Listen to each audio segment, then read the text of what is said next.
সাইয়েদনা মূসা আলাইহিস সালাম আল্লাহর একবার জিজ্ঞেস করলেন, আল্লাহ আমার সাথে কিয়ামতের দিন জান্নাতে সাথী কে হবে? আল্লাহ বললেন, তোমার সাথী হবে কিয়ামতের দিন বিচার শেষে জান্নাতে যখন ঢুকবা, তোমার সাথী হবে একজন কসাই। সাইয়েদনা মূসা আলাইহিস সালাম অবাক হলেন, ঘটনা কি?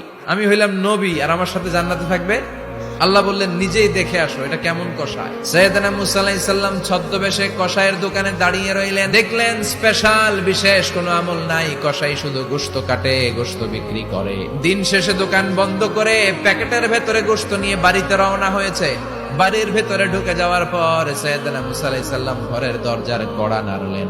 কসাই বলে, মান আনতা, তুমি কে?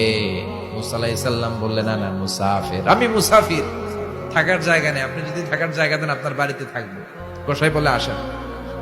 সাইয়েদনা মূসা আলাইহিস সালাম ঢুকলেন। কসাই বলে, এই ঘরে একটু থাকেন, ওই ঘরে আমার একটু কাজ আছে। মূসা আলাইহিস সালাম বললেন, যান, কাজ সেরে আসেন। মূসা আলাইহিস সালাম খেয়াল করলেন, ওই ঘরে মাচার উপর থেকে বয়োবৃদ্ধ এক নারীকে তিনি নামিয়ে গোসল করালেন, টাওয়াল দিয়ে গা মুছিয়ে দিলেন, নতুন জামা পরিয়ে দিলেন।